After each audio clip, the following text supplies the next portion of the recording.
여러분, 에덴 동산 혹시 어딘가 하늘 위에 있는 신화 속 정원이라고 생각하셨죠? 그런데 말입니다. 만약 이 에덴의 좌표가 구글 지도에 찍힌다면 어떨까요? 결론부터 말씀드리겠습니다. 현재 과학계에서 가장 유력하게 꼽는 좌표가 있습니다. 그런데 그곳은 육지가 아닙니다. 바로 바다 페르시아만 한가운데입니다. 아니, 멀쩡한 정원이 왜 바닷속에 있어? 지금부터 그 기가 막힌 이유를 딱 10분 만에 증명해 드립니다.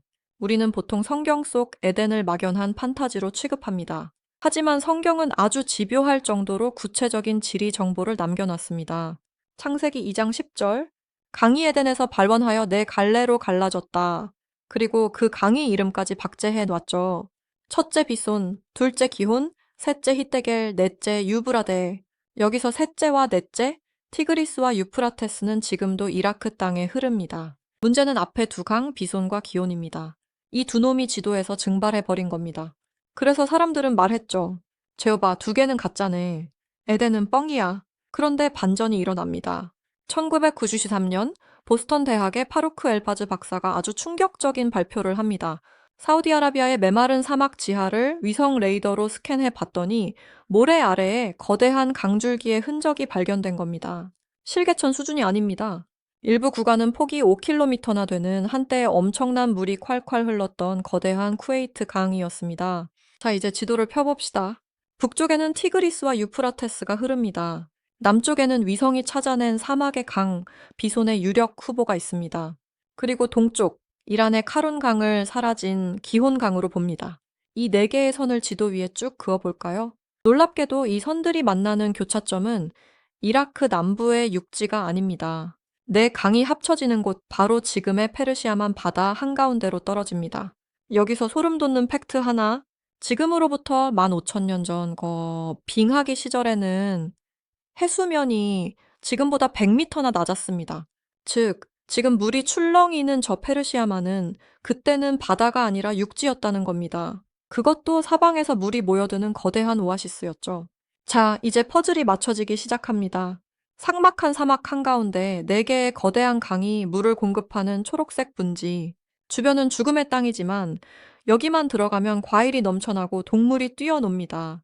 고대 인류에게 이곳은 말 그대로 낙원 그 자체였을 겁니다. 오늘 우리는 이 잃어버린 지도를 들고 인류가 왜 이곳을 낙원이라 불렀는지, 그리고 왜 쫓겨날 수밖에 없었는지 추적해 볼 겁니다. 영상 끝에 나오는 불칼의 정체를 알게 되시면 아마 오늘 잠 못 주무실 수도 있습니다.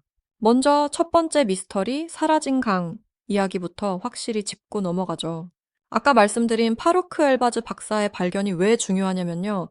이게 성경의 묘사와 너무 정확하게 맞아떨어지기 때문입니다. 성경은 비손 강을 설명하면서 하윌라 온 땅을 둘렀으며 그 땅에는 금이 있다고 기록했습니다. 그냥 강이 있다가 아니라 금이 있다는 디테일을 넣었죠. 실제로 이 사막의 강줄기 흔적을 따라가면 사우디아라비아의 고대 금광지대인 마흐드 알 다하브가 나옵니다. 금의 요람이라는 뜻이죠. 우연치고는 너무 정교하지 않나요? 그럼 두 번째 사라진 강, 기호는 어떨까요? 학자들은 이란 자그로스 산맥에서 내려오는 카룬 강을 유력 후보로 봅니다. 물론 반론도 있습니다. 성경에 나오는 구스라는 지명 때문에 에티오피아 나일강 아니냐는 주장도 있죠. 하지만 지리적 근접성을 따져봤을 때 메소포타미아 문명권 안에서 네 강을 설명하려면 카룬 강이 가장 합리적인 퍼즐 조각이 됩니다. 자, 여기서 잠깐 날카로운 분들은 댓글 달 준비하고 계실 겁니다. 성경은 강이 갈라진다고 했잖아? 근데 네 설명은 강이 합쳐지는 거네? 맞습니다. 이게 가장 큰 딜레마죠. 하지만 고대 지리 서술 방식을 이해하면 풀립니다. 고대인들은 강이 발원지보다 거대한 물줄기의 중심을 기준으로 세상을 봤을 수 있습니다. 혹은 빙하기가 끝나고 지형이 바뀌면서 물길의 방향이 지금과 달랐을 가능성도 배제할 수 없죠. 중요한 건 텍스트의 오류를 따지는 게 아닙니다. 네 개의 물줄기가 만나는 풍요로운 땅이 실제로 존재했느냐는 겁니다. 여기서 등장하는 게 바로 페르시아만 오아시스 가설입니다. 고고학자 제프리 로즈가 주장한 내용인데 이게 아주 골 때립니다. 1만 5천 년 전부터 8천 년 전 사이 이곳은 지상 낙원이었습니다. 하지만 지구의 온도가 올라가면서 빙하가 녹기 시작합니다. 처음에는 살기 좋았겠죠. 물이 많아지니까요. 하지만 해수면 상승은 멈추지 않았습니다. 어느 날부터인가 바닷물이 인도양을 넘어 호르무즈 해협을 뚫고 들이닥칩니다. 둑이 터진 것처럼 물이 밀려옵니다. 평화롭던 숲이 잠기고 집이 떠내려갑니다. 사람들은 살기 위해 고지대로 도망쳐야 했죠. 이 끔찍한 대홍수의 기억, 어디서 많이 들어보지 않으셨나요?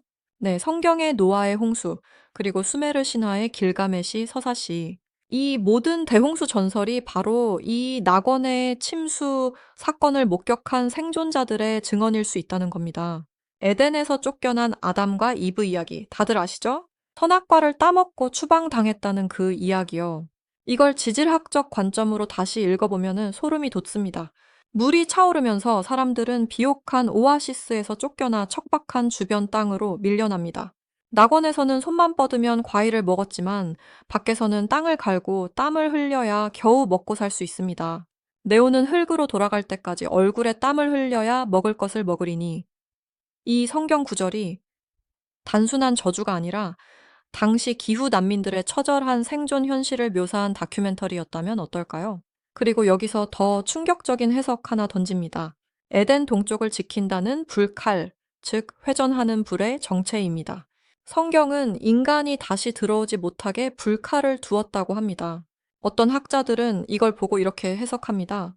바다 밑으로 가라앉은 낙원, 해수면 위로 자결하는 태양빛이 물결에 반사되어 번쩍이는 모습, 다시는 돌아갈 수 없는 그곳을 바라보며 고대인들은 그것을 신의 불칼이 가로막고 있다고 느꼈던 건 아닐까요?